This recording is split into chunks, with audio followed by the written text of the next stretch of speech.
उत्तर प्रदेश के तमाम जिलों को कवर करने के बाद बड़े मियां किधर चले की टीम अब पहुंच चुकी है कानपुर। कानपुर वो जिला जिसे 1948 में कानपुर के नाम से जाना गया, करीब 22 बार इसका नाम बदला गया। कानपुर वो जिला जो उत्तर प्रदेश का सबसे ज्यादा टैक्स पेयर करने वाला नगर है। कानपुर वो जिला जिसे 1857 की क्रांति के लिए भी जाना जाता रहा है। बड़े मियां किधर चले इसलिए यहां पे पहुंचे क्योंकि मुस्लिम समुदाय के लोग भी बड़ी संख्या में यहां पे रहते हैं। करीब 4.5 लाख वोटर्स यहां पर मौजूद हैं। तो देखना है कि इस बार बड़े मियां किधर चल रहे हैं। तो चलिए शुरुआत करते हैं कानपुर नगर से। आखिर बड़े मियां किधर जा रहे हैं?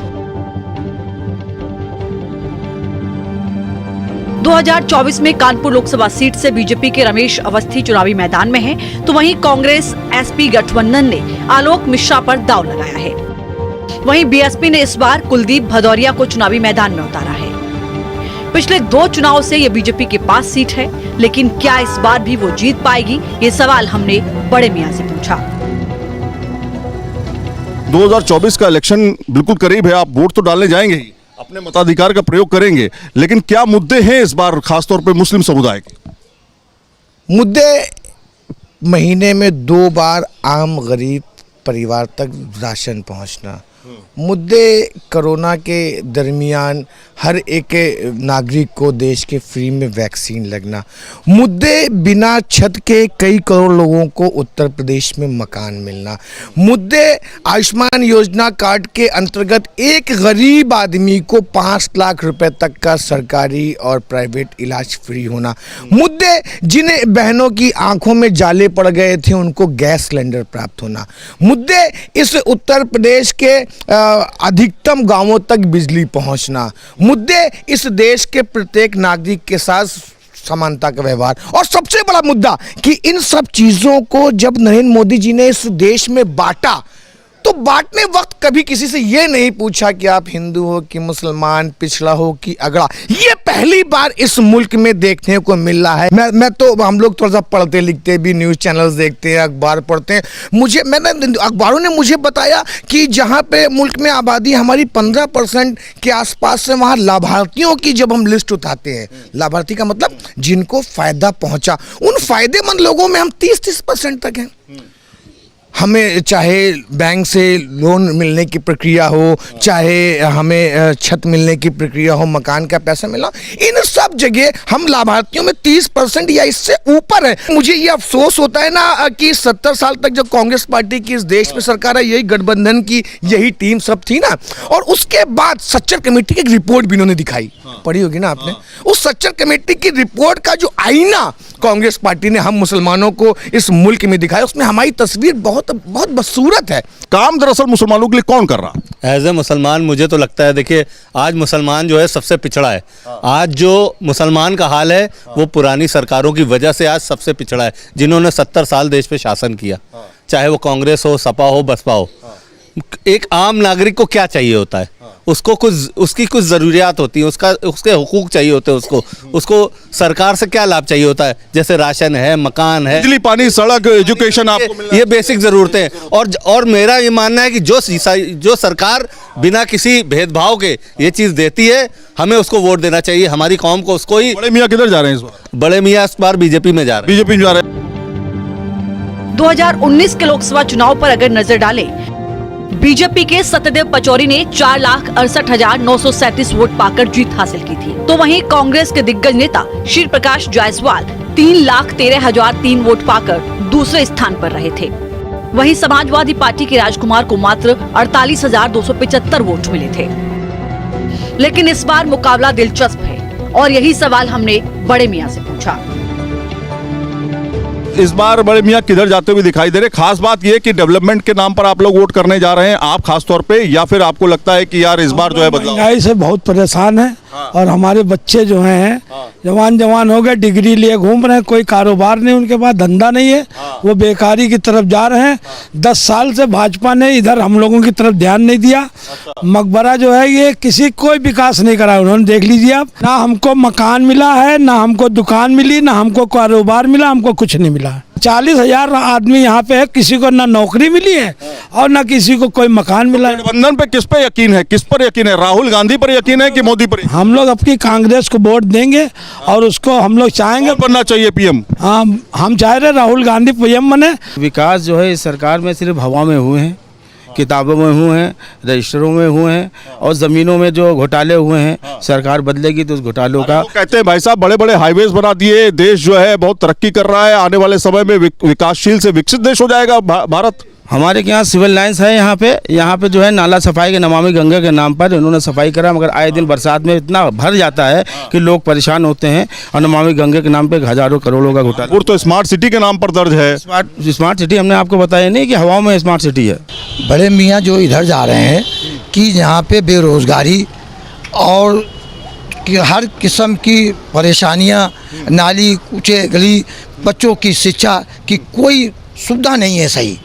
और सबसे बड़ा जो इन्होंने बच्चों की पढ़ाई में अग्निवीर निकाला, उससे नौजवानों को हमारे बहुत दिक्कत, नौकरियों को वो दिक्कत हो रही है, सारी चीज़ की परेशानियां हो रही हैं। बताइए कि क्या कह रहे हैं भाई साहब कि भाई हमारा ये जो कहीं नहीं, ये हमारे पूर्वज हैं, बड़े बूढ़े हैं, और सही बात है, हमारे जैसे अभी इनकी तो जितनी कट गई हमारी बाकी है, और हमारे पीछे अब हमारे जो बच्चे हैं वो ऐसी ना जूझे ऐसी महंगाई में, क्योंकि एक इंसान 350 रुपये की दिहाड़ी करने वाला किस तरीके से अपने बच्चों को पढ़ाएगा लिखाएगा, क्योंकि गैस के भी देखिए कितने रेट बढ़े हुए हैं आज 1200। तो इस महंगाई में मतलब अपने बच्चों को एजुकेशन देना, उनको पढ़ा लिखा करके उनकी शादी बारात, उनकी दुनिया के तमाम काम फैमिली में होते हैं, एक इंसान के लिए बहुत भारी चुनौती। ये बताइए, अब तो युवा आदमी है, अब आपको लग रहा है कि फ्यूचर सिक्योर है, अच्छा काम हो रहा है, विकास हो रहा है, विकास की धारा बह रही है? तो जैसे कि आपने कहा कि युवा के लिए क्या है कि अभी जिन युवाओं ने अभी पुलिस का फॉर्म भरा था, यकीन मानिए जितने लोगों ने 400 रुपये का फॉर्म भरा है सब के बेकार चले गए, क्योंकि पेपर लीक हो गया। ये कानपुर में बहुत बड़ा मुद्दा बनेगा, और कानपुर में हेल्थ का बिल्कुल बुरा हाल है, मतलब हेल्थ सेक्टर में कोई काम नहीं हो रहा है, और बेरोज़गारी भी बहुत चरम पर है, और स्कूल तो यहाँ के स्कूल है हीरामन पूर्वा स्कूल, बिल्कुल खस्ता हाल है, कोई एजुकेशन नहीं है। कानपुर लोकसभा क्षेत्र में गोविंद नगर, सीसामऊ, आर्य नगर, किदवई नगर और कानपुर कैंट, ये 5 विधानसभा सीटें हैं। 2022 के चुनाव में 3 एसपी के खाते में और 2 बीजेपी के खाते में आई थी। कानपुर जिले के कुल मतदाताओं की संख्या 16 लाख है, जिसमें करीब 9 लाख पुरुष मतदाता और 7 लाख महिला मतदाता हैं। लेकिन इस बार ऊंट किसी भी करवट बैठ सकता है। क्या नाम है आपका? बुशरा अंसारी। बुशरा जी, महिलाओं के लिए खास तौर पे 2-3 चीजें रहती हैं। पहले तो 300 जो आपका ट्रिपल तलाक वाला मामला था वो मोदी जी ने उठाया, उसको सॉल्व करने की कोशिश की। क्या ये सब मुद्दे हैं, या फिर मुस्लिम समुदाय में खास तौर पे महिलाएं कुछ और सोच रही हैं? गठबंधन है, बीएसपी है, तमाम पार्टियां। मोदी जी ने जो 3 तलाक के लिए काम किया उससे महिलाएं काफ़ी हद तक खुश हैं और सुरक्षित हैं, क्योंकि पिछली सरकारों ने इन सब मामलों पे कभी कोई प्रकाश नहीं डाला, कभी कुछ सोचा नहीं कि महिलाओं को लेकर क्या करना चाहिए, उनकी सुरक्षा के लिए क्या करना चाहिए, या वो इस पीढ़ा से गुजर रही हैं, अपनी बात नहीं कह पा रही हैं किसी से, कि हाँ एक आदमियों ने एक फैशन बना लिया है तलाक को लेकर के। तो उस सब चीज़ों को मोदी जी ने हटाया, आज महिलाएं काफ़ी हद तक सुरक्षित हैं। पहले से सुरक्षा बेहतर हुई है महिलाओं की, खासतौर पे उत्तर प्रदेश में, या फिर और खराब हुई है? नहीं, पहले से सुरक्षा बेहतर हुई है। आज महिलाएं रात के 12 बजे 1 बजे आराम से अकेले निकल रही हैं। इस बार किधर जा रही है मोहतरमा? भाजपा में। क्यों ऐसा क्यों आपको लग रहा है कि भाजपा को देना चाहिए? गठबंधन नहीं है आपके लिए कुछ? कांग्रेस है, समाजवादी पार्टी है, बीएसपी है, मायावती जी है। ऐसा कुछ नहीं है, हम भाजपा ही को वोट देंगे कि उन्होंने काम महिलाओं के लिए। मन बदल लिया है? 2019 में भी ऐसा था या 19 में भी मैंने दिया है। अच्छा। और हमेशा देते चले आएंगे, क्यों महिलाओं के लिए उन्होंने काम बहुत अच्छा किया। अब आप लोग कैसे सोच रहे हैं भैया कि बीजेपी की तरफ जाते हुए दिखाई दे रहे हैं? 2014 में जब हम भारत के प्रधानमंत्री कैंडिडेट के लिए भाजपा ने नरेंद्र मोदी का नाम घोषित किया था, तब से ये हुआ बनाया जा रहा है मुसलमानों के बीच कि मोदी आ जाएगा तो मुसलमानों को खा जाएगा, भाजपा आ जाएगी तो मुसलमानों को खा जाएगी।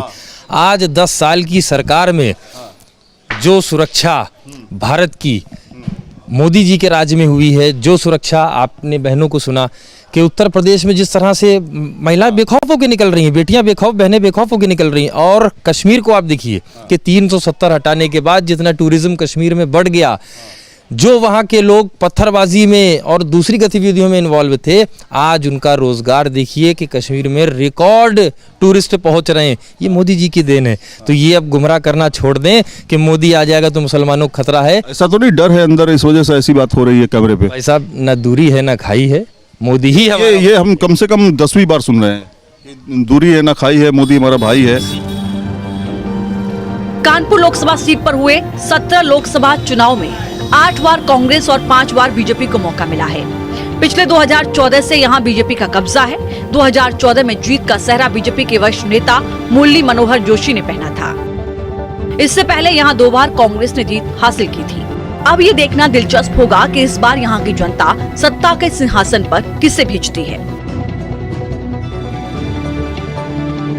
यहाँ पर तमाम आवाम का कहना है कि इस बार का मुद्दा जो है विकास, शिक्षा, रोजगार और ये तमाम मुद्दे जो है हावी रहने वाले हैं। लेकिन देखना ये होगा कि जब यहाँ पर चौथे चरण में जब यहाँ पर मतदान होगा, जब 13 मई को यहाँ पर वोट डाले जाएंगे, तो किस तरह के मुद्दे काम करते हैं। और 4 जून को फैसला आना है कि किसने किसको चुना है बेहतर वोटों से। वीडियो जर्नलिस्ट संदीप सिंह के साथ सैयद आबिर हुसैन, न्यूज नेशन, बांसमंडी, कानपुर।